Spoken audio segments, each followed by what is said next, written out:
এবং একই সাথে প্রচন্ড পরিমাণে ভীতিকর একটা শব্দ আমার মতে। খুন বলতে মূলত অন্য আরেক মানুষকে বিচার বহির্ভূতভাবে বা বৈধ অজুহাতে, বিশেষ করে কারোর সাথে আক্রোশ থেকে পূর্ব পরিকল্পিতভাবে বেআইনিভাবে জীবন দেয়া বা হত্যা করাকে বোঝায়। কিন্তু ধরুন আপনি আইনগতভাবে জীবন দিয়েছেন কারোর, যা আপনার কাছে নিছক একটা সাধারণ বিষয়, কিন্তু আপনি জানতেন না যে যার প্রাণটা নিয়েছেন সে ব্যক্তিটা আসলে কে। আর যখন আপনি জানলেন তখন আপনার জীবনটা অভিশপ্ত হয়ে গিয়েছিল, কারণ সেই আইনগত খুন আপনার জীবনটাকে পুরোপুরি বদলে দিয়েছিল। আর যদি এই রহস্যের সমাধান করতে গিয়ে আপনার জীবনে ভৌতিক কোনো জটের আবির্ভাব ঘটে, তখন কিন্তু বিষয়টা স্বাভাবিক থাকে না, বরং বিষয়টা ধীরে ধীরে ভয়ঙ্কর এবং ভীতিকর হয়ে ওঠে, তাই নয় কি? আজকের পর্বে আপনাকে ঠিক এমনই এক অদ্ভুত ঘটনা পাঠাতে চলেছি। বিশ্বাস করুন, এই ঘটনাটি এতটাই ভয়াবহ হতে চলেছে এবং এতটাই রহস্যে ঘেরা এক ভয়াবহ ঘটনা হতে চলেছে, যা শুনবার পর আপনার কাছেও একটাই মাত্র প্রশ্ন আবির্ভূত হবে, এটাও কি সম্ভব? জি হ্যাঁ, এমনই এক রহস্যে ভরা ভয়ঙ্কর সুন্দর ঘটনা পাঠাচ্ছি আমি, অনিমেষ চ্যাটার্জি। তবে ঘটনা শুরু করবার আগে বলতে চাই যে ভাই, আপনি যেভাবে আমার এক্সরসিজম অফ হানশিকা মিত্র গল্পটি শেয়ার করেছিলেন, আমি এক প্রকার হতভম্ব হয়ে গিয়েছিলাম। আমি যখন আমার ভার্সিটির ল্যাবে বসে বসে শুনছিলাম আপনার কণ্ঠটা, ঠিক তখন মনে হচ্ছিল আমার সাথে ঘটে যাওয়া বিষয়গুলো আবারও আমার কাছে একেবারে জীবন্ত হয়ে উঠেছে। আমি শুধু ভাবছিলাম, একটা মানুষ কিভাবে পারে এত সুন্দরভাবে একটা ঘটনাকে ফুটিয়ে তুলতে? আপনার কণ্ঠ, ব্যাকগ্রাউন্ড মিউজিক আর একই সাথে এক এক সময় এক এক মানুষের কণ্ঠ এবং প্রেতের কণ্ঠ শুনে আমার গায়ে কাঁটা দিয়ে উঠেছিল। আমি নিজেও কল্পনা করতে পারিনি এতটা সুন্দর হবে সেই ঘটনা দুটি।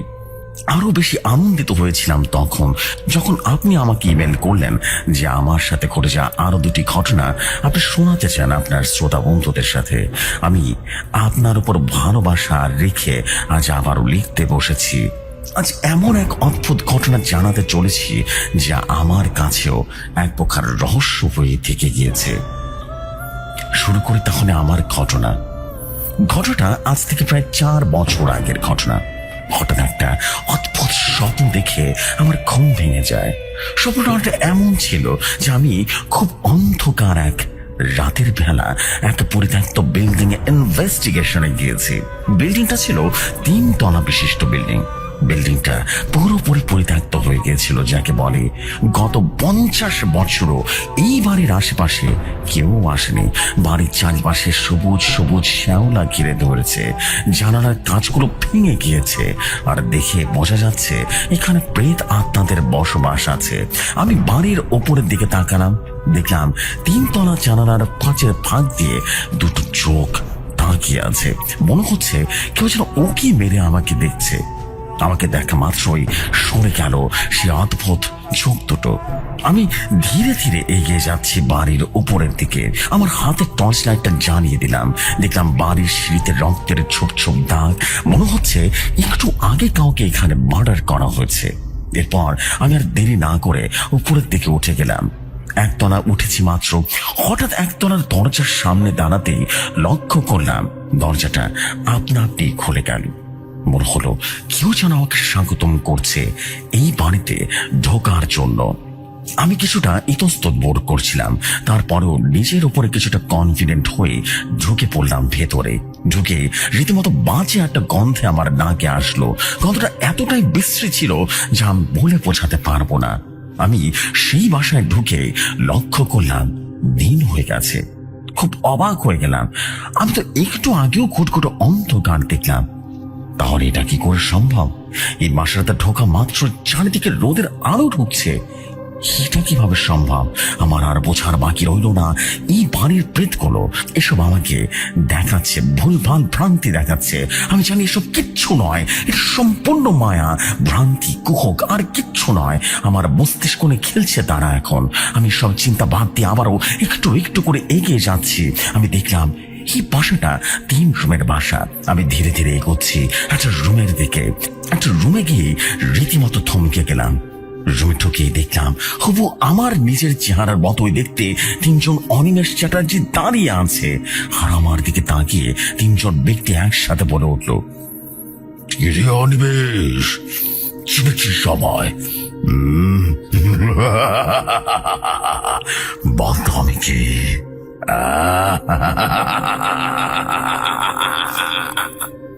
আমি রীতিমতো ওই সময় ভয় পেয়ে গিয়েছিলাম। আমি বুঝতে পারছিলাম প্রেতগুলো আমার রূপ ধারণ করে আমাকে ভয় দেখাচ্ছে। আমি দ্রুত মঞ্চ পাঠ করা শুরু করলাম। হঠাৎ লক্ষ্য করলাম ওই প্রেত 3টা অট্ট হাসি দিয়ে বলল, কোনো লাভ হবে না, আজকে তোর ওই মঞ্চ আমাদের কিচ্ছু করতে পারবে না, কিচ্ছু না। আমি দ্রুত ওই রুম থেকে বেরিয়ে গেলাম। বুঝতে পারছিলাম অতিরিক্ত পর্যায়ে শক্তিধর কেউ অবস্থান করছে রুমের ভেতরে। আমি রুম থেকে বেরিয়ে যাওয়ার সাথে সাথে কোথায় যেন হাওয়ার সাথে মিলিয়ে গেল সেই 3 জন অনিমেষ চ্যাটার্জি। এরপর আমি আরেকটা রুমে ঢুকলাম। রুমে ঢোকা মাত্রই কেমন যেন রুমটা শীতল হয়ে আসলো। মনে হচ্ছে এই রুমে একটু আগে তুষারপাত হবে। রুমে কোনো প্রেত দেখতে না পেলেও একটা নুপুরের আওয়াজ হচ্ছিল রুমের ভেতরে। মনে হচ্ছিল কেউ নুপুর পরে নাচছে এই রুমের ভেতরে। আমি রুমে ঢুকে ধীরে ধীরে এপাশ ওপাশ দেখছি। হঠাৎ ফিল করলাম কেউ আমাকে পেছন থেকে স্পর্শ করলো। আমি পেছন ফিরে তাকালাম। দেখলাম একটা কালো আবব আমার ঠিক মুখের সামনে দাঁড়িয়ে আছে আর খিলখিল করে হেসে বলল, অনিমেষ, তোর দিন শেষ। তুই এমন এক জায়গায় এসে পড়েছিস যেখানে ঢোকাতে চায় কিন্তু বের হওয়ার কোনো রাস্তা নেই অনিমেষ। প্রস্তুত হয়ে যা তোর মৃত্যুর জন্য। আমি লক্ষ্য করলাম আবরটা ধীরে ধীরে বিশাল দেখে এক অবয়বে পরিণত হলো। দেখতে মনে হলো নিমিষেই আমাকে গিলে ফেলবে। আমি স্পষ্ট অনুভব করতে পারলাম অবরটা আমার হাত খুব শক্ত করে ধরে ফেলেছে। তার হাতটা এতটাই গরম ছিল যে মনে হচ্ছিল কোনো আগুন আমাকে চেপে ধরেছে। আমি আর আমার হাতটা নাড়াতে পারছিলাম না। আমি আমার মঞ্চ পাঠ করে যাচ্ছি আর ধীরে ধীরে বুঝতে পারছিলাম সে হাতটা আমাকে ছেড়ে দিচ্ছে। আমি রীতিমতো হাঁসফাঁস করছিলাম ভয়। আমি আর দেরি করলাম না। আমি বুঝতে পারছিলাম ওই রুমে আর বেশিক্ষণ থাকলে আমি মারা যেতে পারি। আর দেরি না করে রুম থেকে বেরিয়ে যাই। আর তখনই বুঝলাম চারিদিকে আমারও অন্ধকার হয়ে গেছে। এখন আর দিনের আলো নেই, অর্থাৎ প্রেতগুলো আমাকে সময় নিয়ে ভয় দেখাবার চেষ্টা করছিল। আমি ধীরে ধীরে এগিয়ে যাচ্ছি, হাতে টর্চ হাতে নিয়ে এপাশ ওপাশ ঘুরছি। আবারও বাসার একদম মেইন দরজার দিকে যাচ্ছি।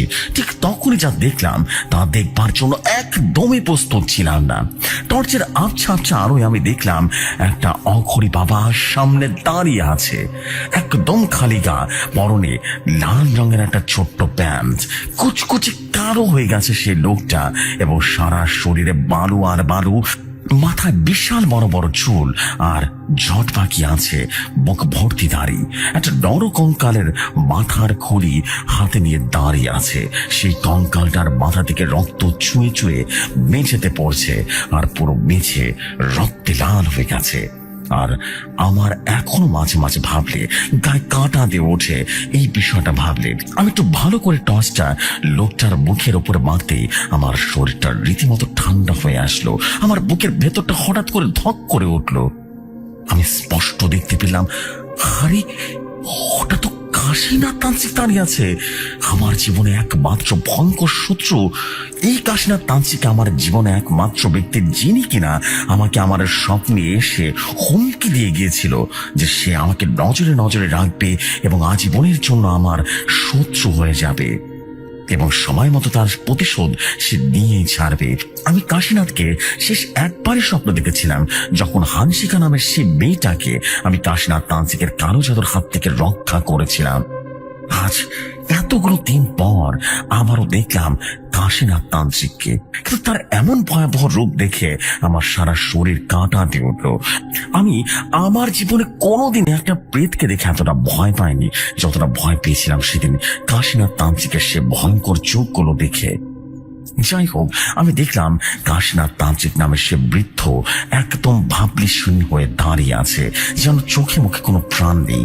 খুব উদাস একটা চেহারা নিয়ে দাঁড়িয়ে আছে, কোনো কথা বলছে না আমার সাথে, আমার দিকে শুধু এক শূন্য দৃষ্টিতে তাকিয়ে আছে।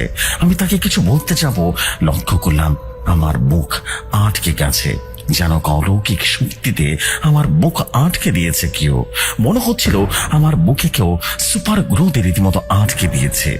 আমি দেখলাম কাশীনাথ তান্ত্রিক ধীরে ধীরে আমার দিকে এগিয়ে এলো, কিন্তু অদ্ভুতভাবে তার হাত পা কিছুই নড়ছে না, কিন্তু কিন্তু তার শরীর আমার দিকে ঠিকই এগিয়ে আসছে। আমার খুব কাছাকাছি আসতেই আরো একটা অদ্ভুত ঘটনা ঘটে গেল। আমি লক্ষ্য করলাম আমার মাথার ভেতরটা কেউ যেন প্রবেশ করেছে আর বলছে, অনিমেষ চ্যাটার্জি, কেমন আছো তুমি? আমি জানি তুমি যা দেখছো তা তুমি কোনোদিন দেখতে চাওনি, এমনকি কল্পনাও করতে চাওনি। আমি জানি তোমার জীবনের সবচাইতে বড় শত্রুর নাম এই মুহূর্তে কাশীনাথ তান্ত্রিক। কেননা তুমি আমার রহস্য, আমার এতদিনের পরিশ্রম সব ধূলিসাৎ করে দিয়েছিলে। আমি জানি তুমি আমাকে অনেক ভয় করো, অনেক অনেক বেশি ভয় করো। আর ভয় করারই কথা, কেননা আমি তো সে যাকে তুমি পাবে না কখনো সামনে। আমি তোমাকে বেশিরভাগ সময় স্বপ্নে দেখা দেব, কিন্তু আমি আজ তোমাকে যা বলবো তা তোমাকে মেনে চলতে হবে। আর যদি তুমি আমার কথা অমান্য করো তাহলে তুমি ভুগবে হানশিকার মতো। আর তুমি কিন্তু জানো আমি কে। আমি যদি তোমার স্বপ্ন একবার ধরে ফেলি, তুই স্বপ্নের জগতে আটকে যাবে হানশিকার মতো। আমি চাই না তোমাকে এখনই শেষ করে দিতে, আমি চাই না তুমি তাড়াতাড়ি বিনাশ হয়ে যাও। তোমাকে আমি ধীরে ধীরে শেষ করবো অনিমেষ। তুমি আমার সবচেয়ে বড় শত্রু, আমার অনেক বছরের সাধনা, আমার অনেক বছরের রহস্য তুমি এক রাতে ফাঁস করে দিয়েছ। তোমাকে আমি এত সহজে ছাড়বো না অনিমেষ, এত সহজে আমি ছাড়বো না। আমি কাশীনাথ তান্ত্রিকের মুখে এসব কথাগুলো শুনে রীতিমতো ভয় ঘেমে উঠেছিলাম। আমি মনে মনে বললাম, আমাকে কি করতে হবে বলুন না। কাশীনাথ তান্ত্রিক আমার মস্তিষ্কের ভেতরে অবস্থান করছেন এখন। তিনি ফিসফিস করে বললেন, অনিমেষ, তোমাকে এখন থেকে। ঠিক এই পর্যন্ত বলতে হঠাৎ করে লক্ষ্য করলাম আমার চারদিক যেন বদলে যেতে শুরু করলো। আমি লক্ষ্য করলাম বিল্ডিংটা বদলে যেতে শুরু করেছে। সামনে দাঁড়িয়ে থাকা কাশীনাথ ধীরে ধীরে হাওয়ার সাথে মিলিয়ে যেতে শুরু করেছে, সবকিছু যেন ফেটে যাচ্ছে। হঠাৎ লক্ষ্য করলাম একটা ব্যস্ত রাস্তার মাঝখানে আমি দাঁড়িয়ে আছি, রোদ ঝলমল করছে চারিদিকে। হঠাৎ করে আমি দেখলাম একটা গাড়ি এসে আমাকে চাপা দিতে আসছে, আর সাথে সাথে সবকিছুই অন্ধকার হয়ে আসছে, চারিদিকে শূন্যতা বিরাজ করছে। আমি বুঝতে পারলাম আমার স্বপ্ন এবার ভেঙে পড়তে শুরু করেছে। আমি লক্ষ্য করলাম আমার চারিদিকে পরিবেশটা ধীরে ধীরে ফেটে যাচ্ছে, ঠিক যেন ভূমিকম্প হলে যেভাবে চারিদিকে ধসে পড়ে ঠিক সেরকম। আর বোঝার বাকি রইল না, আমি ঘুম থেকে জেগে উঠতে শুরু করেছি। মাথার ভেতর থেকে ফিসফিস করে বারবার কি যেন বলছে কাশীনাথ তান্ত্রিক। আমি বললাম, আমি শুনতে পাচ্ছি না কাশীনাথ, আরো জোরে বলুন, আমি শুনতে পাচ্ছি না, জোরে বলুন। ঠিক এমন সময় জোরে জোরে আমার বাড়ির মেইন গেটের বাড়ি দেওয়ার শব্দে আমার ঘুমটা ভেঙে গেল। আমি ঘুম থেকে মোটামুটি ধরফর করে উঠে পড়েছিলাম। উঠেই বুঝলাম আমার সারা শরীর রীতিমতো ঘামে জবজব করছে। মাথাটা খুব ব্যথা করছিল। আমার মাথার পাশে পানির বোতলটা হাতে নিয়ে ঢক ঢক করে পানি গিলে ফেললাম। এরপর আমি আমার চশমাটা হাতে নিয়ে বিছানা থেকে নেমে পড়লাম। আর নেমেই আমার কেমন জানি একটা কথায় মাথায় আসছিল, আমি কাশীনাথ তান্ত্রিককে কেন দেখলাম? কি তার রহস্য? আর স্বপ্নের ভেতরে আমি কেন তাকে ভয় পেয়ে গেলাম? আমি তো তাকে ভয় পাওয়ার মতো মানুষ নই। তাহলে কি কাশীনাথ তান্ত্রিক আমার মস্তিষ্কের উপরে প্রেশার দিচ্ছে, আমাকে ভয় পেতে বাধ্য করছে? নাকি সে এমন কিছু করছে যার কারণে মাথার ভিতরে ভয়ের এক অন্যরকম অনুভূতি হচ্ছে, কিন্তু আদতে আমি ভয় পাচ্ছি না? আসলে কি তাই? এত কিছু চিন্তা একসাথে করতে করতে আমার মাথাটা কেমন যেন আবারও ঝিমঝিম করতে শুরু করলো। আর ঠিক সেই সময় আমার মেন গেটের বাড়ি দেওয়ার একটা শব্দে আমার সম্মোহন ফিরে এলো। চিন্তার জগৎ থেকে বেরিয়ে এলাম। এবার আর দেরি না করে আমার বাসার সামনে যে ব্যালকনিটা আছে সেখানে দেখলাম নিচে কে এসেছে। দেখলাম এক ভদ্রলোক ঘুরঘুর করছে বাসার গেটের সামনে। আমি আর দেরি না করে নিচে নেমে এলাম। এসে দরজা খুলবো এমন সময় আবারও গেটে জোরে জোরে কড়া নাড়ার আওয়াজ শোনা গেল। আমি দরজাটা খুলে ফেললাম। খুলে দেখলাম সামনে দাঁড়িয়ে আছে মধ্যবয়স্ক এক ভদ্রলোক। ভদ্রলোকের মাথায় কোনো চুল নেই, মুখে কাঁচা পাকা দাড়ি, চোখগুলো খুব গভীর আর একই সাথে চোখের নিচে কালি পড়ে গেছে। দেখে বোঝা যাচ্ছে সে ইনসমনিয়ায় আক্রান্ত কোনো এক রোগী। রাতে ঘুমোতে পারে না। বোঝা যাচ্ছে একেবারে শরীরটা কোনো এক অজানা কারণে ভেঙে পড়েছে। কিন্তু এইটা বোঝা যাচ্ছে যে সে একজন সুঠাম দেহের অধিকারী। পরনে কালো প্যান্ট আর সাদা শার্ট পরে দাঁড়িয়ে আছে এবং বেশ টাইট করে পরে আছে সেই জামাটা। আমি সামনে দাঁড়িয়ে থাকা লোকটার দিকে তাকিয়ে বললাম, জি বলুন, এভাবে করে দরজা ধাক্কা দিচ্ছেন কেন? আসছি তো। লোকটা গম্ভীর আর একই সাথে উদাস ভঙ্গিতে আমার দিকে তাকিয়ে বলল, অনিমেষ চ্যাটার্জি। আমি বললাম, জি বলছি, কে আপনি? লোকটা একটু চুপ হয়ে গেল এবং অনেকটা হতাশা নিয়ে বলল, আপনি আমাকে চেনেন অনিমেষ? আমি বললাম, দেখুন, হতে পারে আমি আপনাকে চিনি, আর এমন হওয়াটা কিন্তু স্বাভাবিক বিষয়। পৃথিবীটা খুবই ছোট একটা জায়গা, এখানে অনেক মানুষের সাথে আমরা চলাফেরা করি। হতেই পারে আপনার সাথে আমার পরিচয় ছিল। তা আপনার নাম কি? লোকটা আমাকে উদ্দেশ্য করে বলল, আপনি কি সত্যি আমাকে চিনছেন না? এবার আমি একটু চিন্তিত হয়ে পড়লাম, কারণ লোকটাকে আসলে আমার একটু চেনা চেনা লাগছে, আমার একই সাথে অচেনা লাগছে। আমি আবার বললাম, জি না, আমার তো মনে পড়ছে না। লোকটা বলল, আমি সাবেক encounter specialist Sanjay Singh, Indian police department. চিনেছেন আমাকে? এবার আমি রীতিমতো থমকে গেলাম। আর পুরনো সব স্মৃতিগুলো মনে পড়ে গেল। আমার মনে আছে 5 বছর আগে উনি যেদিন আমাকে বিনা ওয়ারেন্টে গ্রেপ্তার করে রিমান্ডে নিয়েছিলেন, ওই দিন আমাকে কতটা খারাপ ব্যবহার করেছিলেন, আমাকে চড় মেরেছিলেন, কতটা খারাপ ভাষায় কথা বলেছিলেন, আমার এখনো মনে আছে। ওই দিনটা আমি কোনো দিন ভুলতে পারবো না। ওই দিন আমার সাথে কি করেছিলেন এই ব্যক্তিটি? মূলত আমার নামের সাথে কাকতালীয় ভাবে একজন সন্ত্রাসীর নামের মিল থাকার কারণে আমাকে ধরে নিয়ে গেছিল এই সঞ্জয় সিং। এরপর আমার উপরে করেছিলেন অত্যাচার, নির্মম অত্যাচার। পুরো বিষয়টা ভাবলে আজও কেমন যেন ডিপ্রেশনে চলে যায়। যাই হোক, আমি সঞ্জয়কে বললাম, ও আপনি? যে বলুন, হঠাৎ কি মনে করে এখানে এসেছেন? আজকেও কি আমাকে থানায় যেতে হবে নাকি? হ্যাঁ। সঞ্জয় তখন বললেন, ছি দাদা, এসব কি বলছেন আপনি? আমি আপনাকে একটু আগে কি বললাম, মাথায় আছে তো নাকি? আমি এখন সাবেক এনকাউন্টার স্পেশালিস্ট। আমি এখন আজীবনের জন্য সাসপেন্ড হয়েছি, সাসপেন্ডেড একজন পুলিশ অফিসার। আমি বললাম, বুঝতে পারছি, তো বলুন কি মনে করে হঠাৎ করে আমার কথা মনে পড়লো আপনার? সঞ্জয় তখন বললেন, দাদা, আসলে ওই দিনের জন্য আমি ক্ষমা প্রার্থী, আমাকে ক্ষমা করে দিবেন ওই দিনের জন্য। আমি আসলে একটা বিপদে পড়ে আপনার কাছে এসেছি। আমি বললাম, কি বিপদ? সঞ্জয় তখন বলে উঠল, আসলে বিষয়টা ওই প্রেত ঘটিত।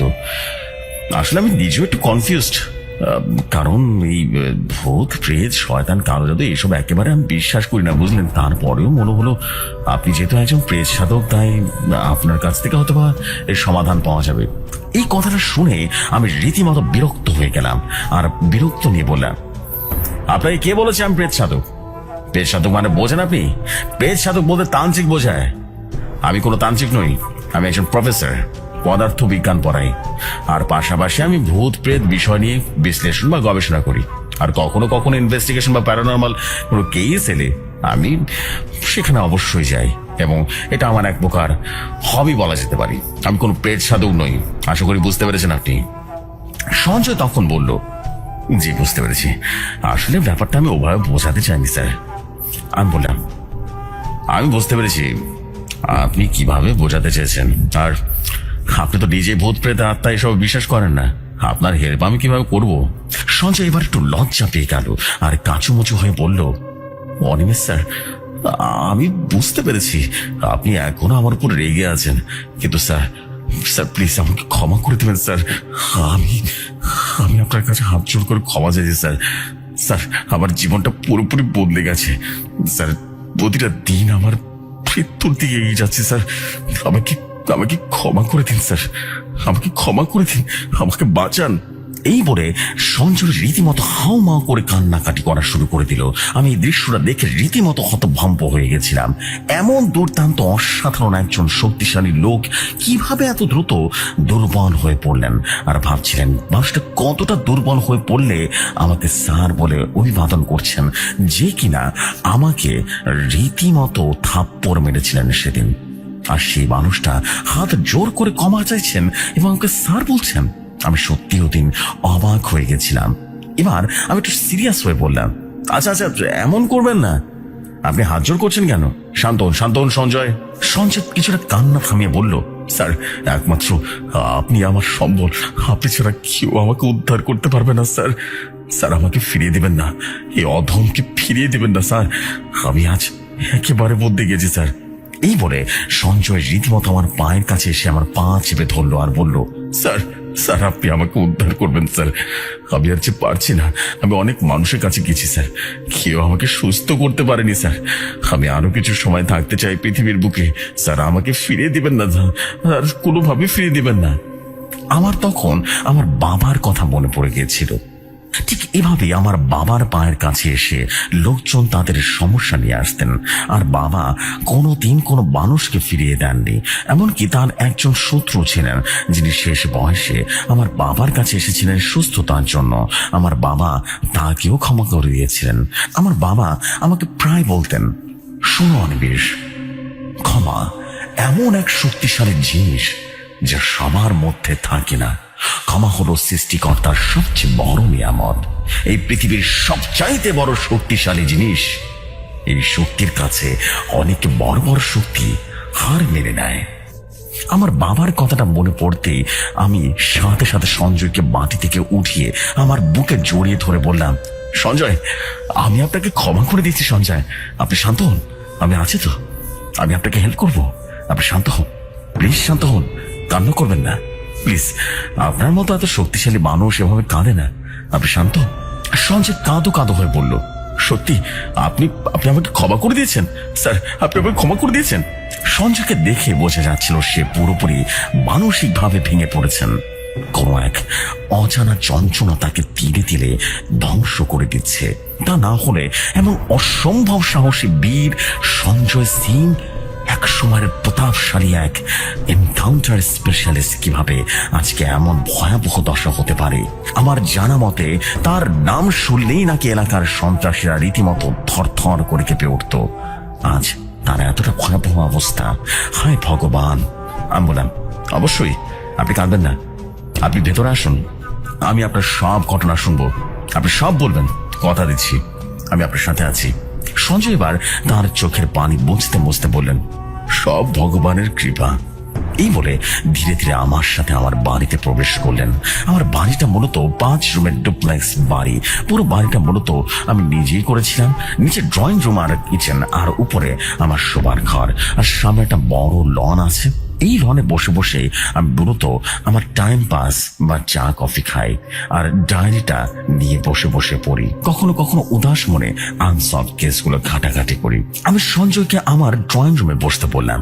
সঞ্জয় খুব উদাস ভঙ্গিতে বসলো ড্রয়িং রুমের সোফায়। আমি জিজ্ঞেস করলাম, কি খাবেন, চা না কফি, কোনটা দেব? সঞ্জয় বললেন, চা হলে ভালো হবে স্যার। আমি বললাম, বসুন না, আমি দিচ্ছি। আসলে কাজের ছেলে নেই তো, সব নিজে নিজে করতে হয় বুঝলেন। অবিবাহিত মানুষ হলে যা হয় আর কি। সঞ্জয় আর কিছুই বলল না, চুপচাপ করে বসে আছে ড্রয়িং রুমে। আমি আর কথা না বাড়িয়ে চলে গেলাম চা বানাতে। চা বানিয়ে নিয়ে এসে আমি দেখলাম সঞ্জয় তার সাথে যেন বিড়বিড় করে কথা বলছে আর বারবার হাতে পা ঝাঁকে দিচ্ছে। মনে হচ্ছে ওর শরীরের ভেতরে কেউ ওকে জোর করে কষ্ট দিচ্ছে। আমি বিষয়টা বুঝেও না বোঝার ভান করে ওর সামনে এক কাপ চা রেখে বললাম, সঞ্জয় এ নিন চা। সঞ্জয় আমাকে দেখে রীতিমতো হক চুকিয়ে গেল আর বলল, ধন্যবাদ অনিমেষ স্যার। আমি আমার সোফায় পায়ের উপর পা তুলে বসে চায়ের কাপে চুমুক দিয়ে বললাম, শুনুন সঞ্জয়, আমি জানি আপনি ভয়াবহ কোনো কষ্টের মধ্যে দিয়ে যাচ্ছেন, আর এই কষ্ট আপনি কাউকে শেয়ার করতেও পারছেন না। আমি এও জানি আপনি আপনার কৃতকর্মের জন্য অনুতপ্ত। আমি ক্ষমা করে দিয়েছি আপনাকে। আপনি নির্দ্বিধায় আপনার সমস্যার কথা আমাকে পুরোপুরি শেয়ার করতে পারেন। সঞ্জয় চায়ের কাপে চুমুক দিয়ে বললেন, স্যার আপনাকে অনেক ধন্যবাদ। স্যার আমি আপনার বেশি সময় নষ্ট করব না, আমি মূল ঘটনায় সরাসরি চলে যাব। আমি বললাম, বেশ তো, শুরু করুন না। পুরো ডিটেলসে বলবেন, একদম গোড়া থেকে বলবেন, এতে আমার বুঝতে সুবিধা হবে। এই বলে আমি ব্যানসনের প্যাকেট থেকে একটা ব্যানসন মুখে ধরিয়ে সিগারেটটা ধরালাম, আর ওদিকে সঞ্জয় চায় চুমুক দিয়ে বলা শুরু করলো, স্যার ঘটনায় যাওয়ার আগে আপনাকে আমার সম্পর্কে ছোট্ট করে বলতে চাই। আমি ছোটবেলা থেকে একটু ডান পিটে স্বভাবের একটা মানুষ ছিলাম। স্যার আমি আমার জীবনে করিনি এমন কিছু নেই, সব রকম খারাপ কাজ করেছি। মদ্যপান, জুয়া, নারীবাজি, সব রকম কাজ করেছি। প্রচন্ড সাহস কাজ করতো ছোটবেলা থেকে। কিন্তু আমার বড় ধরনের খারাপ একটা স্বভাব ছিল কি জানেন, মিস জাজমেন্ট করা। অর্থাৎ কখনো কখনো আমি মানুষকে আমি নিজ থেকে ভুল বুঝতাম। মানে বিষয়টা অনেকটা এরকম যে আমি জানি যে বিষয়টা সত্যি নয়, আসল সত্যিটা ভিন্ন। তারপরেও আমার নিজের বহুমতকে সত্য বানানোর জন্য সেই বিষয়টাকে চেঞ্জ করার চেষ্টা করতাম। আমি জানি আপনার বুঝতে একটু কষ্ট হচ্ছে, একটু বুঝে বললে স্যার আপনি নিশ্চয়ই বুঝতে পারবেন। আপনার মনে আছে আপনাকে কেন আমি ধরে নিয়ে গেছিলাম ওই দিন থানায়? কারণ আমার কাছে এনকাউন্টার একটা অর্ডার ছিল। আমি কিন্তু জানতাম যে খুনটা আপনি করেননি। আপনি ওই দিন বারবার আমাকে বলছিলেন যে আপনি খুনি নন, কিন্তু কেন যেন আমার শান্তি লাগছিল জানেন আপনাকে খারাপ ভাষায় কথা বলতে। মনে হচ্ছিল আরো একটু কষ্ট দিই, আরো একটু কষ্ট দিই, কষ্ট দিতে দিতে আপনাকে আহত করে ফেলবো। নিশ্চয় মনে আছে রিমান্ডে বসে যখন আপনাকে কষে একটা চড় দিয়েছিলাম আপনার গালে, তখনই আপনি আমার দিকে তাকালেন এক অদ্ভুত দৃষ্টিতে। আপনি জানেন স্যার ঠিক ওই মুহূর্তে না আমি আর পারছিলাম না আপনাকে কষ্ট দিতে। আমার হাত পা মুহূর্তে ঠান্ডা হয়ে গেছিল, কেমন যেন ভার হয়ে গেছিল, অসার বলে না, মানে মনে হচ্ছিল যেন আমার সবকিছু আমার শরীর অবশ হয়ে যাচ্ছে, এরকম হয়ে যাচ্ছিল স্যার। আর মানে একই সাথে আপনার চেহারার ভিতরে একটা অদ্ভুত পরিবর্তন দেখেছিলাম, আপনার চোখের দৃষ্টি স্যার। আরে বাবারে বাবা, ওই ভাবলে আমার গায়ে লোম দাঁড়িয়ে যাচ্ছে স্যার। এই দেখুন না এখনো গায়ে লোম দাঁড়িয়ে যাচ্ছে। আমি স্তব্ধ হয়ে গেছিলাম, আপনার চোখের ভিতরে আমি এক অন্য জগৎ দেখেছিলাম স্যার। কিছু মুহূর্তের জন্য যা দেখে আমি একদম নীরব হয়ে গেছিলাম। হঠাৎ করে আমার ভিতরে শয়তানটা বেরিয়ে গেল। মনে আছে নিশ্চয়ই আমি আপনার চোখের দিকে তাকানোর ঠিক 10 সেকেন্ডের ভিতরে আপনাকে হাজত থেকে বের করে নিলাম আর বলেছিলাম, আপনি চলে যান, আমরা আসল খুনিকে পেয়ে গেছি। আমার না এই এনকাউন্টার কিলিং করতে করতে এমন একটা স্বভাব হয়ে গেছিল যে আমি কাউকে কষ্ট দিতে না পারলে স্যার ঠিক থাকতে পারতাম না। মানুষের কষ্টে আমার অনেক শান্তি লাগতো। ধীরে ধীরে সময় চলে যায় আর স্যার আমি আবিষ্কার করি আমি একে বিরল রোগে আক্রান্ত হয়েছি। রোগটার নাম স্যাডিজম। যে রোগে আক্রান্ত হলে রোগী অন্যকে কষ্ট দিয়ে কিংবা অপরের দুঃখ কষ্ট দেখে প্রচন্ড আত্মতৃপ্তি অনুভব করে। কিন্তু যখন আমি এই বিষয়টা আবিষ্কার করেছিলাম স্যার, ততদিনের সময় অনেক পেরিয়ে গেছে। অনিমেষ চ্যাটার্জি, আপনাকে ওই দিন থানা থেকে ছেড়ে দেবার পর 3 মাস আমার উপর তেমন কোনো এনকাউন্টার অর্ডার আসেনি। প্রায় 3 মাস পর আমার বস জানালো এক অদ্ভুত কেসের কথা। আর মূলত এই কেসটা থেকে আমার ঘটনা শুরু। এই কেসটা মূলত কালো জাদুর উপরে ছিল। স্যার কোনো একদিন তার রুমে ডেকে পাঠালেন আমাকে। তখন আমি আমার ডিউটি শেষ করে বাড়ি ফিরবো, এমন সময় আমার ফোনে বসের কল এলো। আমি ফোনটা ধরলাম। ওপাশ থেকে আমাকে বলা হলো ইমার্জেন্সি একটা কেস ফাইল করা হয়েছে, আমাকে তার রুমে যেতেই হবে। আমি বসের রুমে গিয়ে বসলাম। বস কিছুটা বিষণ্ণ এক চেহারা নিয়ে বলল, সঞ্জয়, তোমাকে আমি চিনি গত 10 বছর যাবত। তোমার জীবনে এই 10 বছরে কম হলো 120-এরও বেশি আসামিকে তুমি এনকাউন্টার করেছো। তোমার অসাধারণ এই প্রতিভা আর একই সাথে অসাধারণ সাহস পুরো ডিপার্টমেন্টকে এক প্রকার অসাধারণ ভাবে রূপ দান করেছে। আমি তোমাকে এই জন্য অনেক বেশি ভালোবাসি। আমি হাসি মুখে বললাম, ধন্যবাদ স্যার। বস এবার বললেন, কিন্তু সঞ্জয়, একটা বিষয় তোমাকে জানাতে চাই, আর তা হলো আজ এমন এক কেস আমি তোমাকে দিতে চলেছি যে কেসটা হ্যান্ডেল করাটা খুব রিস্কি হতে পারে তোমার জন্য। কারণ এই কেসে এমন কোনো প্রমাণ বা ক্লু কিন্তু আমার হাতে নেই, কিন্তু এই কেস হ্যান্ডেল তোমাকে করতে হবে। আমি কিছুটা কনফিউজ হয়ে বললাম, স্যার আপনি কি বলছেন বুঝতে পারছি না। আপনি ডেট বলুন না, সমস্যা নেই, আমি সবকিছুর জন্য প্রস্তুত। বস তখন বলল, আরো একটা এনকাউন্টার কিলিং মিশনে যেতে হবে তোমাকে। আমি হেসে বললাম, স্যার বিহে আর কেমন কি, এরকম বিষয় না, আপনি তো জানেনই আমাকে, আমি এই ব্যাপারে একেবারে এক্সপার্ট। বস এবার কিছুটা বিষণ্ণ হয়ে বললেন, বুঝতে পারছি, কিন্তু সঞ্জয়, তোমার এবারের যুদ্ধটা একজন কালো জাদুকর বা ব্ল্যাক ম্যাজিশিয়ানের বিরুদ্ধে করতে হবে। আমি শুনে রীতিমতো হতভম্ব হয়ে গেলাম। আমি কিছুক্ষণ চুপ করে থেকে বললাম, জি স্যার। কিন্তু এতটুকু বলতেই বস বলে উঠল, দেখো সঞ্জয়, আমি আগে বলেছি এই কেসের রিস্ক পুরোপুরি তোমার। আর কালো জাদুকর নিশ্চয় সহজ বিষয় না, তুমিও জানো, কারণ ভূত প্রেত তন্ত্র মন্ত্র এসব সায়েন্স কিন্তু বিশ্বাস করে না, কিন্তু এসবের অস্তিত্ব আছে এটা তুমিও জানো, আমিও জানি।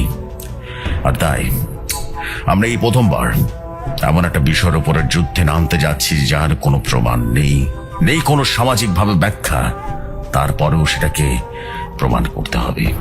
বুঝতে পেরেছ? আমি কিছুটা চিন্তিত হয়ে বললাম, স্যার আমাকে খুলে বলবেন কি বিষয়টা কি? বস কিছুটা চুপচাপ থেকে আবার বলতে শুরু করলো, ঠিক আছে শোনো তাহলে। দেখো, বেশ কয়েকদিন আগে এক লোক এসেছিল আমার কাছে, এসে বলল তার বাড়িতে নাকি একজন অদ্ভুত লোক উঠে এসেছে। সে নাকি সারাদিন বাসায় থাকে, বাসা থেকে বের হয় না। আমি বললাম, তাদের সমস্যাটা কি? বের না হলে সেটা তার ইচ্ছা। সেই ব্যক্তি আমাকে তখন জানায় যে সেই লোকটার বাসায় ঢোকার পর থেকে নাকি তাদের বাড়িতে অনেক রকমের অলৌকিক ঘটনা ঘটছে। যেমন বিভিন্ন সময় কালো কালো ছায়ামূর্তি দেখা যাচ্ছে, আবার কখনো কখনো দেখছে নাকি বাসার ভেতরে ছোট্ট একটা অট্ট আসে, কখনো নুপুর পরে কেউ একজন হেঁটে যাচ্ছে, এরকম শব্দ হচ্ছে। অদ্ভুত ব্যাপার। আমি এসব অতিপ্রাকৃতিক ঘটনা শুনে বললাম, দেখুন এসব বিষয় থানা পুলিশ এসব কখনো বিশ্বাস করে না, এবং এসব বিষয় কখনো বৈজ্ঞানিক ব্যাখ্যাও নেই। তখন সে ব্যক্তি আমাকে জানায় যে সে নতুন ভাড়াটিয়া নাকি একজন শয়তানের উপাসক। বিশ্বাস করবে না সঞ্জয়, আমি লোকের মুখে এসব কথা শুনে রীতিমতো হাসছিলাম এবং লোকটাকে বললাম, আপনি বাড়ি যান, এসব আমার কাছে বলে লাভ হবে না। ওই লোককে বাসা থেকে বের করে দিন, তাহলে তো আপনার সমস্যার সমাধান হয়ে গেছে। ওই লোকটা আর কিছু না বললেও ওই দিনের মতো চলে যায়। এরপর প্রায় 3 দিন পরের কথা, আবারও লোকটা আমার কাছে আসলো। আমি বললাম, আবার কি হলো, কি শুরু করেছেন আপনি? একের পর এক উদ্ভট বিষয় নিয়ে আমার কাছে আসছেন। তখন সেই লোকটা আমাকে বলল, দেখুন স্যার, আমি বা আমার নিজের বাড়িতে ওই লোকের থাকতে পারতাছি না, এই জন্য ওই শয়তানের উপাসক বা কালো জাদু করে ফ্ল্যাটে গিয়েছিলাম এইটা বলতে যে আমার বাসাটা যেন ছেড়ে দেয়। কিন্তু গিয়ে যা দেখলাম স্যার, তাতে তো আমার শরীর গুলো আসছে। তখন আমি বললাম, কেন, কি দেখেছেন আপনি? লোকটা তখন বলল, স্যার ওই দিন ওই ফ্ল্যাটের সামনে দাঁড়াতে আমার শরীরটা ভারী হয়ে গেছিল, আর ফ্ল্যাটের সামনে ধোঁয়া উঠতেছিল। আমি ভেবেছিলাম হয়তোবা লোকটা কিছু একটা রান্না করতেছে, এই জন্য ধোঁয়া উঠতেছে। আমি দরজা করা নাড়বো, এমন সময় লক্ষ্য করলাম ফ্ল্যাটের মেইন দরজাটা আবছা করে বেশ জানো, আর আমি ধীরে ধীরে ফ্ল্যাটের দরজাটা খুঁড়ে ভেতরে ঢুকে পড়ি। এরপর আমি ঘরে ঢুকতে একটা পচা গন্ধ আমার নাকে আসলো, আর গন্ধটা হলো রক্ত পচা গন্ধ। মানে কোনো মানুষের রক্ত যদি পচা যায় না, তখন যেরকম গন্ধ আসবে সেরকম গন্ধ, আর পুরো ফ্ল্যাটটা জুড়ে শুধু বংশপাটের আওয়াজ হচ্ছে। আমি তখন বুঝতে পারছিলাম সামথিং ইজ ভ্যারি রং। আমি কোনো আওয়াজ না করে ধীরে ধীরে ওই রুমে ঢুকলাম, আর বুঝতে পারলাম এই ফ্ল্যাটে একেবারে হন্টেড করে ফেলছে ওই লোক। পুরো বাসার ভেতরে অসংখ্য কালো কালো ছায়া মূর্তি দেখতে পাচ্ছিলাম। আমি বুঝতে পারছিলাম ওই ফ্ল্যাটে বাজে কিছু করেছে। আমি ধীরে ধীরে এগিয়ে সে ফ্ল্যাটের রুমের দিকে যাচ্ছিলাম, যে রুম থেকে একটা আওয়াজ আসছিল, বঞ্চপাঠ করার অদ্ভুত আওয়াজ। আমি খুব পা টিপে টিপে এগিয়ে গেলাম, দেখলাম তা দেখার জন্য একেবারে প্রস্তুত ছিলাম না স্যার। আমি জুমেকে অদূরে দাঁড়িয়ে দেখলাম সে লোকটা আসন পেতে বসে আছে, আর তার সামনে একটা বড় পেয়ালা বাটি, সেখানে রক্ত একেবারে ছুঁয়ে ছুঁয়ে পড়ছে। আর পেয়ালা বাটির সামনে ছোট্ট বাচ্চার মাথার খুলি দেখে বোঝা যাচ্ছে বাচ্চাটাকে একটু আগে বেড়ে ফেলা হয়েছে, আর বাচ্চাটার বডির সে মাথাটা ঠিক পাশেই। আমার আর বুঝতে বাকি রইল না, এই লোকটা পিশাচ সিদ্ধ হতে চলেছে। এই লোক বাচ্চাটাকে শয়তানের উদ্দেশ্যে বলে দিতে যাচ্ছে। আমি এই দৃশ্য দেখে আর দেরি না করে আমার পকেটে থাকা ফোনটা বের করে ছবি তুলে রাখি, এবং তারপর দেরি না করে দ্রুত ওই বাসা থেকে বেরিয়ে সরাসরি আপনার সামনে থানায় উপস্থিত হয়েছে স্যার। কারণ আমি জানি আমি যদি একটু দেরি করি তাহলে অনেক বড় বিপদ হতে পারে। আমি লোকটার কথা শুনে রীতিমতো চমকে গেলাম আর বললাম, কই দেখি ছবিটা? লোকটা আমাকে ছবিটা দিল। আমি ছবিটা ভালো মনোতে দেখলাম আর বললাম, আচ্ছা আমি ফোর্স পাঠাচ্ছি এখনই, আপনি চলুন আমার সাথে। এরপর আমি যথারীতি ওই লোকের বাসায় চলে যাই। ওই ফ্ল্যাটে কোনো সমস্যা নেই গিয়ে দেখলাম, আর নেই কোনো বাচ্চার লাশ, নেই কোনো রক্ত, শুধু ওই তান্ত্রিকের বাসায় ছিলেন। ওনার সাথে কথা বললাম, জিজ্ঞেস করলাম যে কাউকে ফোন করেছিলেন কিনা উনি। ওই তান্ত্রিকের নাম গোপীনাথ তান্ত্রিক। গোপীনাথ আমাকে বলল, দেখো আমি তান্ত্রিক ঠিক আছি, কিন্তু আমি মানুষের চিকিৎসা করি সাহেব। মানুষের উপকারের জন্য আমি প্রেত বশীকরণ করি, এর বেশি কিছু না। আমি তখন ওই বাড়িওয়ানার দেওয়ার ছবিটা বের করলাম, দেখালাম। তান্ত্রিক রীতিমতো চোখ বড় বড় করে তাকালো আমার ছবিটার দিকে আর বলল, দেখো বাবা, তো তোমরা ভুল করতেছো বাবা, আমি এতক্ষণ বাড়িতে তো ছিলাম না। এই বিষয়টা যেটা দেখতেছো বাড়িওয়ালা, সেটা কোনো দুষ্ট প্রেত হয়তো বা এই বাড়িওয়ালাকে ভয় দেখিয়ে অতিক্রম করছে। এইগুলো দুষ্ট প্রেত গুলো ইচ্ছা করে করতেছে যেন আমি কাজ করতে না পারি। আমি বললাম, যাই হোক না কেন, এটা তো আপনি প্রমাণ করতে পারবেন না যেটা আপনি নন। গোপীনাথ তান্ত্রিক বললেন, দেখো বাবা, তোরা ভুল করতেছ। আমি কোনোদিন কোনো মানুষের উপকার ছাড়া অপকার করি নাই, আর বাচ্চা মেরে ফেলার তো প্রশ্ন আসে না এখানে। আমি বললাম, আপনাকে হাজতে থাকতে হবে 3 দিন। You are under arrest. আমরা তদন্ত করব, এরপর বোঝা যাবে। এরপর আমরা গোপীনাথকে 3 দিন ধরে হাজতে রেখে দিই। অনেক রকম ভাবে জিজ্ঞাসাবাদ করি। গোপীনাথের বয়স 67 বছর। অনেক রকম ভাবে রিমান্ডে তাকে জিজ্ঞাসাবাদ করে হলেও সে একই কথা বলে যে সে দোষী নয়। এরপর আমরা উপায় না পেয়ে তদন্ত করে যখন দেখলাম যে কোনো ক্লু কাজ করছে না, তখন আমরা তাকে ছেড়ে দিই। সে যথারীতি আবারও তার বাসায় ফিরে যায়, তার কাজ শুরু করে দেয়। কিন্তু আমরা ছেড়ে দিল, আমাদের স্পাই তার উপরে নজর রেখেছিল, খুব কড়া নজর। আর এখানে মূলত সবচেয়ে ভয়াবহ বিষয়টা লক্ষ্য করি আমরা দেখি যে ওই তান্ত্রিকের বাসায় এক তরুণ মেয়ে ঢুকে পড়ে। তো ঢোকার পর আর বের হচ্ছিল না দেখে আমরা উপায় না পেয়ে আমরা ফ্ল্যাটে ঢুকে পড়ি, এবং ঢুকে যা দেখি তা অনেকটা এরকম ছিল। তান্ত্রিক বাসায় নেই, কিন্তু মেয়েটার ছিন্ন ভিন্ন দেহ রীতিমতো বাসায় পড়ে আছে, বাসার মেঝেতে পড়ে আছে। দেখে বোঝা যাচ্ছিল একটু আগে তাকে মার্ডার করা হয়েছে, কিন্তু কোনো মানুষ যে মার্ডার করে নাই তা আমরা কনফার্ম ছিলাম, কারণ মেয়েটার সারা শরীরে আঁচড়ের দাগ ছিল, মাথায় একদম শরীর থেকে আলাদা ছিল, আর শরীর থেকে মনে হচ্ছিল খুব জোরে রীতিমতো টেনে হেঁচড়ে ফেলে দিয়েছে। খুব নির্মম ভাবে নৃশংস মার্ডার দেখে আমরা রীতিমতো দ্বিধাদ্বন্দ্বে পড়ে গেলাম। এদিকে যে তান্ত্রিক আমরা দেখেছিলাম ফ্ল্যাটে মেয়েটাকে ঢুকাতে, সে তান্ত্রিক বাসায় নেই। আমরা যখন ফ্ল্যাটের ভিতরে তদন্ত করছি, তখন হঠাৎ করে দেখলাম বাসার মেইন দরজার সামনে তান্ত্রিক এসে দাঁড়িয়েছে, হাতে বাজারের ব্যাগ দিয়ে কিছু খাবার। দেখেই বোঝা যাচ্ছিল লোকটা বাজারে গিয়েছিল। তান্ত্রিক আমাদের দেখে রীতিমতো হতভম্ব হয়ে যায়। উনি কিছু বলার আগেই আমরা আগে তার হাতে হ্যান্ড গ্লাভ পরিয়ে দিই এবং এরপর থানায় নিয়ে যাই আবারও। তান্ত্রিক রীতিমতো স্তব্ধ হয়ে গেছিল তখন। আমরা জিজ্ঞাসাবাদ করি কেন খুনটা করা হয়েছে। তান্ত্রিক বারবার জানায় সেটা করেনি, কোনো দুষ্ট প্রেত বা তার রূপ ধারণ করে একজন মেয়েটাকে খুন করেছে।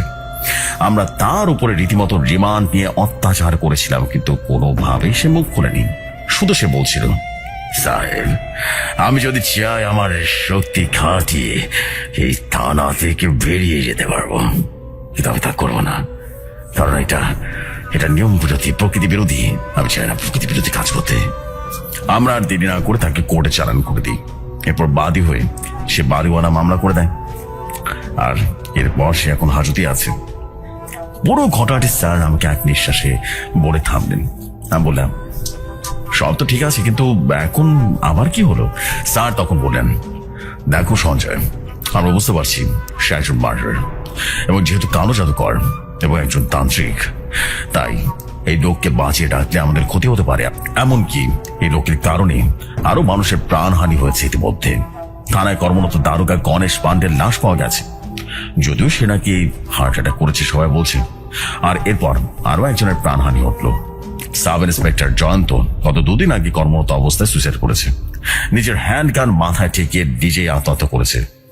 আমি গিয়ে গোপীনাথের সাথে জিজ্ঞেস করি, ও রীতিমতো আকাশ থেকে পড়লো আর বলে উঠলো, এবার তো বিশ্বাস করেছেন খারাপ প্রেতগুলো এগুলো করছে। আমাকে ছেড়ে দিন সাহেব, আমি প্রেতগুলোর বিরুদ্ধে লড়াইয়ে নামবো। আমি কোনো কথা না বলে চলে আসি।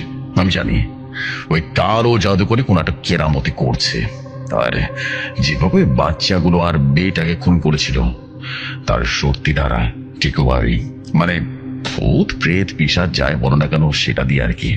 যদিও এই বিষয়টা আমার কাছে এখনো পরিষ্কার নয়, কারণ এটা যদি আসলে সত্যি হয়ে থাকে তাহলে তো এই কারো জাদুকররা পৃথিবী শাসন করত। আমি বিষয়ে বিশ্বাসী নই, তবে বিষয়টা যেভাবে মোড় নিচ্ছে সেটা যদি সলভ করতে যায় তাহলে বুঝতে হবে এর একটা সমস্যা আছে। সে যেখানে থাকছে সেখানে ফোন হচ্ছে। এরপর এই 2টি ঘটনার ঘটার পর উপর থেকে আমার ফোন এসেছে যে এনকাউন্টার করে ফেলতে হবে, তাহলে এই সমস্যার সমাধান হবে। আমি যখন উপর থেকে ওয়ার্ক অর্ডারটা পাই তখন আরো 2জন স্পেশালিস্টের সাথে কথা বলেছি তাদের এই কিলিং মিশনে যাওয়ার জন্য, কিন্তু তারা কোনোভাবেই রাজি নন, কারণ তারা এসব ভূত প্রেতে বিশ্বাস করে এবং তারা বিষয়টা এড়িয়ে চলছে। এই 2জন এনকাউন্টার স্পেশালিস্টের ভিতরে তুমিও ছিল সঞ্জয়। আমি তখন বললাম, কি তাদের নাম? স্যার তখন বললেন, রামলাল আর প্রদীপ সিং। আমি বললাম, ও চিনেছি স্যার। স্যার বললেন, এখন একমাত্র তুমি অবশিষ্ট আছেন, আশা করি তুমি মিশনটা হাতে নেবে। আমি বললাম, স্যার আমি আছি, আপনি চিন্তা করবেন না, আমি মিশনটা নেব, কিন্তু আমি এর শেষ দেখে চাই। এতটুকু বলেই থেমে গেলেন সঞ্জয়। আমি লক্ষ্য করলাম সঞ্জয়ের শরীরটা কেঁপে কেঁপে উঠছে আর মুখটা ধীরে ধীরে সাদা হয়ে আসছে। আমার বোঝার বাকি রইল না সঞ্জয়ের সাথে খুব খারাপ কিছু একটা ঘটছে এই মুহূর্তে। ওই প্রেতগুলো সঞ্জয়কে একেবারে তিলে তিলে শেষ করে দিচ্ছে, একবার মারছেও না আবার বাঁচিয়েও রাখছে না। আমি স্পষ্ট লক্ষ্য করলাম সঞ্জয়ের মাথার পেছন দিকে 2টো কালো কুচকুচে চিকন ধরনের হাত, এবং হাতের আঙ্গুলগুলোর নখগুলো ছিল কাকের মতো। সেটা যেন ধীরে ধীরে সঞ্জয়কে ক্রাশ করার চেষ্টা করছে। সঞ্জয় এবার মাথা ঝাঁকিয়ে দিল। সঞ্জয় বারবার হাত পা নাড়াচ্ছে আর ঝাড়ি দিচ্ছে, মনে হচ্ছে তার হাত কোনো অদৃশ্য কিছু খুব জোরে জোরে পেঁচিয়ে ধরছে। আমি লক্ষ্য করলাম মুহূর্তেই সঞ্জয়ের চোখের বনিটা সাদা হয়ে গেল, আবারও কয়েক মুহূর্তের মধ্যে একেবারেই স্বাভাবিক হয়ে গেল। এরপর সঞ্জয় হঠাৎ করে কণ্ঠ বদলে ফেলল আর ভারী কণ্ঠে বলল, ভুল করছো, তোমার খারাপ সময় কিন্তু শুরু হচ্ছে অনিমেষ। সাবধান সাবধান, একদম সাবধান বলছি। আমি আমার চোখ বন্ধ করে মন্ত্রপাঠ করা শুরু করলাম। প্রায় 2 মিনিট পর আবারও চোখ খুললাম আর তখন লক্ষ্য করলাম ধীরে ধীরে সঞ্জয় স্বাভাবিক হয়ে উঠল, যেন কিছুই ঘটেনি। ঘেমে উঠেছে লোকটা।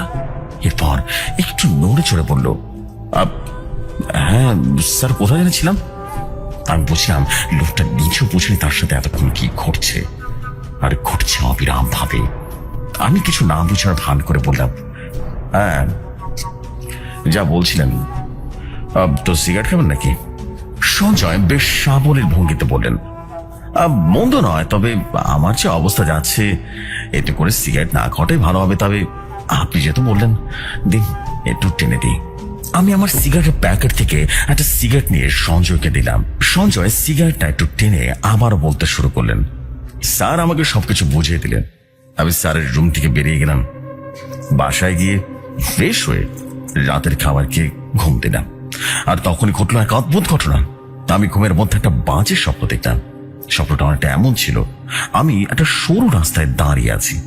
আমার সামনে দাঁড়িয়ে আছে একজন তান্ত্রিক ধরনের লোক।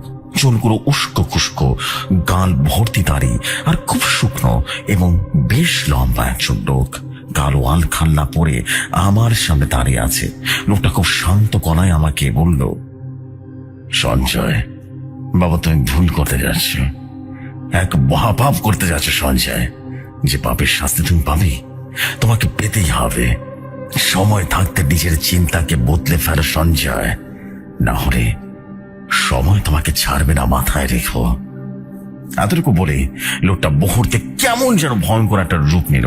আমি স্পষ্ট দেখলাম লোকটার মুখ থেকে কল কল করে রক্ত বেরিয়ে আসছে, চোখগুলো ডাল টকটকে হয়ে গেছে। আমার দিকে তাকিয়ে বলল, তোমার সময় শুরু হয়ে গেছে সঞ্জয়। আরো ভালো মতো করে খেয়াল করলাম লোকটা আমার রূপ ধারণ করলো ধীরে ধীরে। আমি রীতিমতো হতভম্ব হয়ে গেলাম এই দৃশ্যটা দেখে। এরপর হঠাৎ করে লক্ষ্য করলাম চারিদিকে ঝুম বৃষ্টি নেমেছে। আমি লোকটার দিকে এক দৃষ্টিতে তাকিয়ে আছি। ধীরে ধীরে লোকটার শরীর গড়ে যেতে শুরু করলো। এরপর আমার ঘুমটা ভেঙে যায়। আমি জেগে উঠি, আর এখান থেকে মূলত আমার ঘটনা শুরু। আমি ঘুম থেকে উঠে থর থর করে কাঁপছিলাম।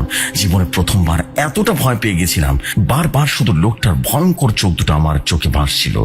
যাই হোক, এরপর আমি সকালের নাস্তা করে চলে যাই থানায়। থানায় গিয়ে সরাসরি সে গোপীনাথের কাছে গিয়ে আমি রীতিমতো থমকে গেলাম। আমি স্পষ্ট বুঝতে পারলাম গোপীনাথই আমার স্বপ্নে দেখা সেই লোকটা, যাকে দেখে আমি রীতিমতো ভয় কেঁপে কেঁপে উঠছিলাম। আমি গোপীনাথের চোখের দিকে তাকাতেই কেমন যেন মাথাটা চক্কর দিয়ে উঠল। আমার ভিতরে একটা অজানা ভয় কাজ করছিল। মনে হচ্ছিল লোকটার ভিতরে অন্য কিছু বসবাস করছে।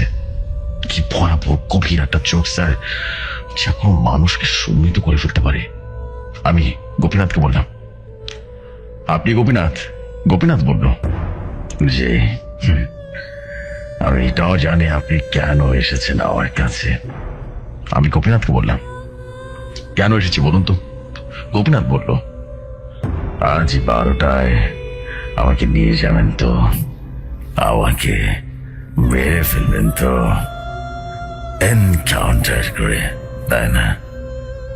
আমি রীতিমতো হতভম্ব হয়ে গেলাম আর বললাম, আপনাকে কে এই খোঁজ দিয়েছে বলুন তো? গোপীনাথ কিছুটা হাসি মুখে বলল,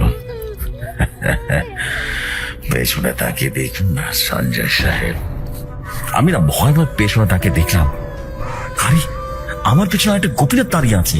আর সেই গোপীনাথকে আমি গত রাতে স্বপ্নে দেখেছি। এটা কিভাবে সম্ভব? সে এখন আমার বাস্তবে দাঁড়িয়ে আছে আমার পেছনে। মূর্তি গল গল করে রক্ত বের হচ্ছে, আর চোখের মনি নেই, চোখ দিয়ে রক্ত ঝরছে। আমি রীতিমতো ভয় লাফিয়ে চোখ বন্ধ করে ফেললাম, আর চোখ বন্ধ করে চিৎকার দিলাম। পাশের রুম থেকে কনস্টেবল এসে আমাকে বলল, স্যার কি হয়েছে আপনার? কোনো সমস্যা নাকি? আমি আমার চোখ খুলে ফেললাম, আশেপাশে ভালো করে তাকিয়ে দেখলাম কেউ নেই সেখানে। সবকিছুই একদম স্বাভাবিক স্যার। আমার সামনে মিটমিট করে হাসছে সেই গোপীনাথ তান্ত্রিক। আমার দিকে তাকিয়ে বলল, কে সাহেব, ভয় পেয়ে গেলেন? আমি যেন রীতিমতো থর থর করে কাঁপছিলাম। গোপীনাথ বলল, এত ভয় পেলে আমাকে খুন করবেন কিভাবে মশাই? আমি লোকটার দিকে তাকিয়ে রীতিমতো হতভম্ব হয়ে গেলাম। কেউ জানো সম্মোহিত হয়ে গেছিলাম স্যার। এরপরে আবার নিজের মাথা ঝাঁকি দিয়ে বলে উঠলাম, আমি সুস্থ আছি। এরপর একটা সময় সন্ধ্যা করিয়ে রাত চলে এলো। আমি একটা পুলিশ পিক আপে করে নিয়ে গেলাম গোপীনাথকে একটা নির্জন জায়গায়। আর এটাই সেই জায়গা যেটা আমি স্বপ্নে দেখেছিলাম। রীতিমতো নিজের চোখকে বিশ্বাস করাতে পারছিলাম না স্যার। এই জায়গাটা দিকে একদম সরু একটা রাস্তা। রাস্তার আশেপাশে অনেকগুলো গাছ ছেয়ে আছে। আশেপাশে কোনো লোকালয় নেই, একদম ফাঁকা একটা জায়গা। এই জায়গাটা মানুষ কেন, কোনো প্রাণীও আসবে বলে মনে হচ্ছে না। রাত তখন 11:50 বাজে, অর্থাৎ আরো 10 মিনিট পর গোপীনাথকে এনকাউন্টার করব। আমি দাঁড়িয়ে আছি, আমার ঠিক সামনেই চোখ বাঁধা অবস্থায় গোপীনাথ ফিরে দাঁড়িয়ে আছে, ওর হাতে হ্যান্ডকাপ পরানো। আমি গোপীনাথের চোখটা ধীরে ধীরে খুলে ফেললাম পেছনের দিক থেকে, আর হ্যান্ডকাপটাও খুলে দিলাম। এবার গোপীনাথ আমার দিকে তাকালো, নিথর একটা চোখ নিয়ে আমার দিকে তাকালো। ও বলতে শুরু করলো, ভুল করছেন সঞ্জয় সাহেব, ভুল করছেন সঞ্জয় সাহেব। আমি খুব সাহস দেখিয়ে রেগে গিয়ে বললাম, এই যে আওয়াজ নিচে, আমার বোঝা হয়ে গেছে আপনার ভণ্ডামি। কি ভেবেছেন এসব কালো জাদু মন্ত্র টন্ত্র দিয়ে ভয় দেখে আমাকে কাত করে ফেলবেন? এত সহজ হবে না গোপীনাথ সাহেব। আমার নাম সঞ্জয় সিং, বীর সঞ্জয় সিং, এনকাউন্টার স্পেশালিস্ট। আমার নিশানা কখনো চুকে যায় না। গোপীনাথ তখন এক নিথর চোখ নিয়ে আমার দিকে তাকিয়ে এসে বলল, সঞ্জয় সিং, আপনি ভুল করছেন। একটু পরে হয়তো বা আমার নশ্বর শরীর ত্যাগ করে আমি বেরিয়ে যাব, কিন্তু সঞ্জয় সাহেব এতটুকু মাথায় রাখবেন, আপনি একজন নির্দোষতান্ত্রিককে মেরে ফেলতে যাচ্ছেন। এটা আপনিও জানেন। এটা কিন্তু মহা পাপ করতে যাচ্ছেন সাহেব। এর সাজা আপনাকে তিলে তিলে পেতে হবে, সারা জীবন পেতে হবে। আমি শরীর থেকে বেরিয়ে যাব ঠিকই, কিন্তু আজীবন থেকে যাব।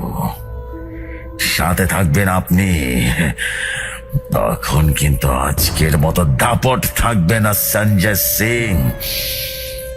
আমাকে তখন আর কিন্তু মারতে পারবেন না। আমি অনশ্বর ওই শরীর থেকে বেরিয়ে কিন্তু যাব।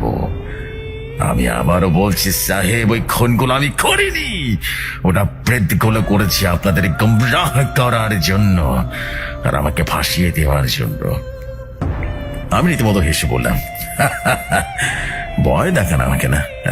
আমি এবার ইচ্ছাকৃতভাবে লোকটাকে কষ্ট দেওয়ার জন্য অপমানের সুরে বললাম, তোর মতো 2 টাকার তান্ত্রিককে ভয় পাই?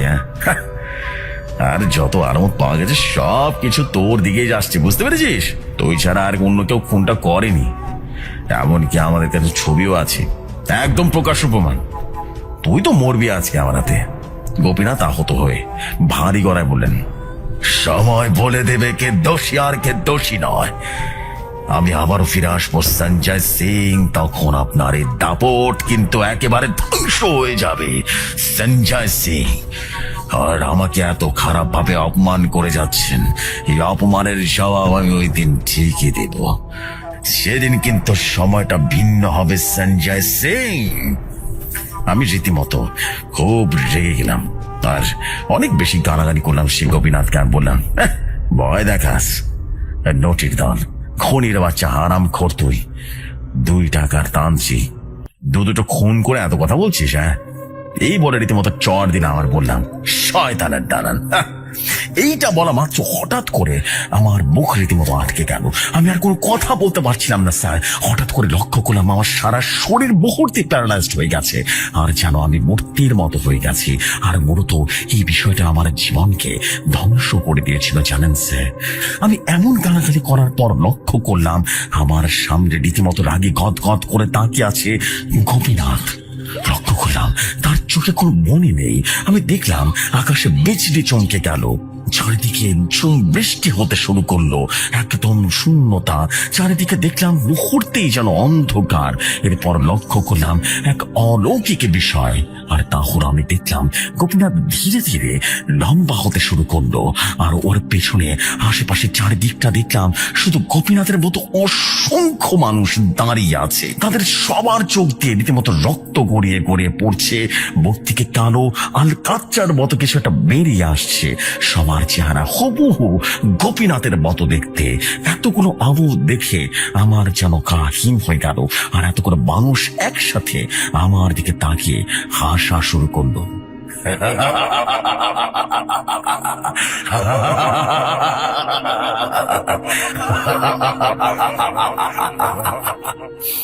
আমি যেন লড়তে চড়তে পারছি না।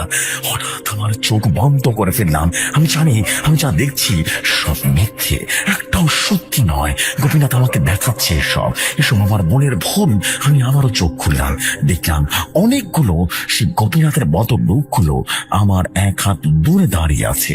এরপর আমি চিৎকার দিলাম, আর চিৎকার দিয়ে সামনে তাকাতে দেখলাম গোপীনাথ আমার দিকে এক দৃষ্টিতে তাকিয়ে আছে। আশেপাশে কোনো ওর মতো চেহারার মানুষ নেই। সে নির্জন এলাকায় একমাত্র আমি আর গোপীনাথ। কিন্তু তখনও বৃষ্টি হচ্ছে সত্য। আমি লক্ষ্য করলাম আমার হাত পা সবকিছুই আবারও নাড়াতে পারছি। গোপীনাথ আমার কাছে এসে বলল, আমি চাইলে আজ এখন এখান থেকে চলে যেতে পারি। আপনি আমার কিছুই করতে পারবেন না স্যার। এতক্ষণে নিশ্চয়ই বুঝে গেছেন। হ্যাঁ, আমি চাইলে আপনাকে মুহূর্তে ধ্বংস করে দিতে পারি, কিন্তু আমি নিয়ম বিরোধী কোনো কাজ করব না, কারণ আমার গুরু আমাকে এই আদেশ দেননি। এটা আমার গুরু আমাকে কখনো শেখায়নি। আমার গুরু আমাকে সবসময় বলেছিল, জনসম্মুখে কোনোদিন নিজের শক্তি প্রয়োগ করা যাবে না। আজ আপনার সামনে করেছি। আপনি একা মানুষ, আপনি চাইলে আমার এই শক্তির বিষয়টা কাউকে বিশ্বাস করাতে পারবেন না। বাবার বলছি সাহেব, আপনি ভুল করছেন।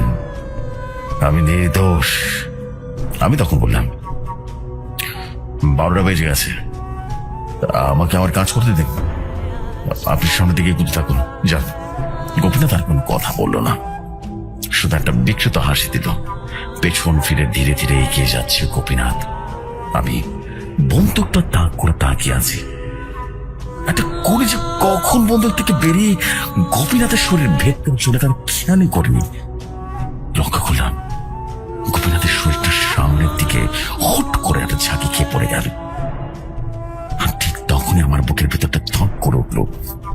আমার কাছে প্রথমবারের মতো মনে হলো গোপীনাথের কথা সত্যি ছিল, ও কোনো খুনি নয়।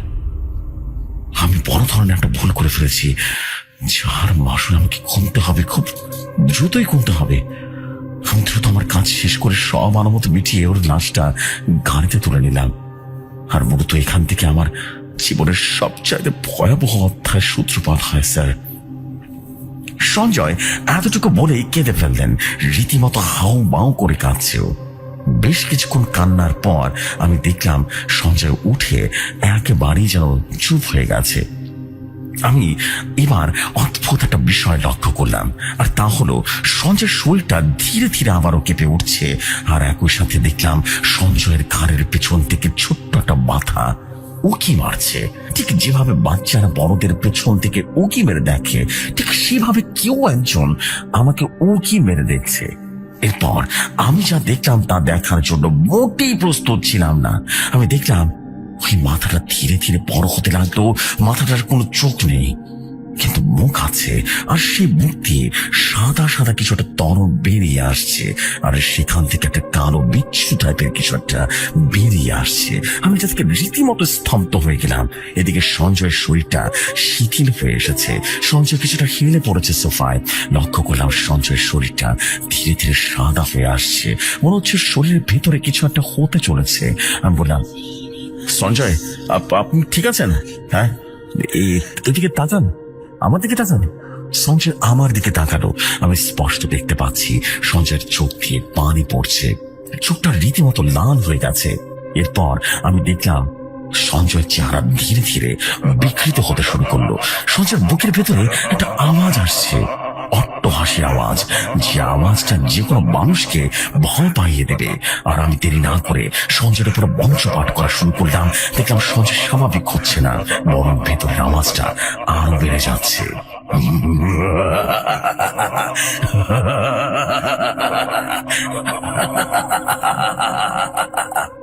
এরপর আমি চোখ বন্ধ করে মঞ্চ পড়া শুরু করলাম। কতক্ষণ মঞ্চ পড়ছে আমি নিজেও জানি না, কিন্তু আমি বুঝতে পারছিলাম আমার চারিদিকটা ভারী হয়ে আসছে। হঠাৎ করে আমার চোখ খুললাম আর দেখলাম সঞ্জয় সোফায় হেরে আছে, চোখটা বন্ধ করা ওর। আমি বুঝলাম মঞ্চের শক্তিতে সঞ্জয়ের আবারও স্বাভাবিক হয়ে গেছে। এরপর প্রায় 10 মিনিট ওর মুখে পানি ঝাপটা দিতে দিতে ধীরে ধীরে সঞ্জয় জেগে ওঠেন। এরপর হাঁপাতে হাঁপাতে বললেন, দাদা একটু জল হবে, আমার না খুব তৃষ্ণা পেয়েছে। আমি ওকে জল দিলাম। সঞ্জয় ঢক ঢক করে সব জল গিলে ফেললো। বাইরে তাকিয়ে দেখলাম সন্ধ্যা হয়ে গিয়েছে। সঞ্জয় জল গিলে বলল, স্যার কোথায় যেন ছিলাম। আমি সঞ্জয়ের ভয়াবহ অবস্থা দেখে তাকে থামিয়ে দিয়ে বললাম, সঞ্জয়, আজ আপনার মনে হয় দেরি করা উচিত হবে না, এখন সন্ধ্যা হয়ে গেছে। আর আমি যা বুঝতে পারছি এই বিষয়টা বেশ ভয়াবহ এবং বেশ গভীর হয়ে গেছে। একটু সময় লাগবে। আমি কথা দিচ্ছি আপনাকে আমি সাহায্য করব।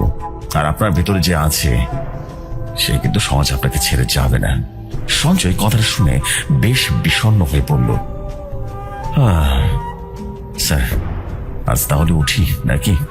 আমি সঞ্জয়কে বললাম, আজই আপনার পুরো ঘটনাটা শুনতাম, কিন্তু অনেক রাত হয়ে যাচ্ছে, তাই আজ না, কাল আপনার বাসায় বসে বাকি ঘটনা শুনব, কেমন? সঞ্জয় বলল, এইটা তো খুব ভালো হয় তাহলে। আমি বললাম, আপনি তাহলে আর দেরি করবেন না, চলুন আপনাকে আমি নিজে গিয়ে পৌঁছে দিয়ে আসবো বাসায়। সঞ্জয় হাসি মুখে বললেন, হ্যাঁ জি আছে স্যার। এরপর আমি একটা ট্যাক্সি ভাড়া করলাম আর আমি সঞ্জয়ের গাড়িতে উঠে চুপ করে বসে রইলাম, কোনো কথা বলছি না। হঠাৎ একটা পুরনো বাড়ির সামনে সে ট্যাক্সিটা থামলো। আমি ট্যাক্সি থেকে নেমে বাড়িটার দিকে ভালো করে তাকালাম। কম করে হলো 60 বছর পুরনো একটা বাসা হবে। ব্রিটিশ আমলের বাড়ির মতোই সে পুরনো বাড়ি। আমার ওর সাথে আসার একমাত্র উদ্দেশ্য ছিল ওর বাসাটা চিনে রাখা। গাড়ি থেকে নেমে সঞ্জয় বলল, স্যার এক কাপ চা খেয়ে যাবেন কি? আমি বললাম, না না আজ না, দেরি করবো না আজকে। আজ আপনার বাসাটা চিনে গেলাম, কাল সময় করে চলে আসবো, আমি পুরো ঘটনাটা শুনবো।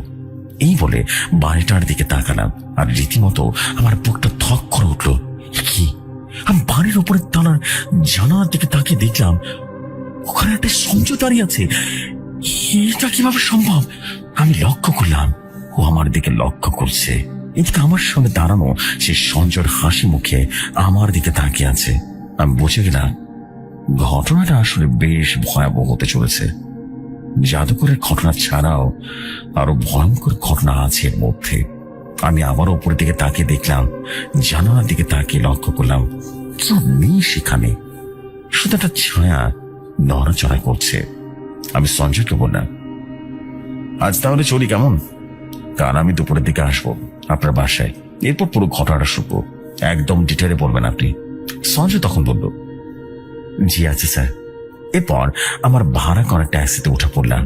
এর প্রায় 2 দিন পর আমি গিয়েছিলাম সঞ্জয়ের বাসায়, কিন্তু ওর বাসায় গিয়ে সঞ্জয়ের মুখ থেকে যা জেনেছিলাম তা পুরোপুরি আমাকে হতভম্ব করে দিয়েছিল।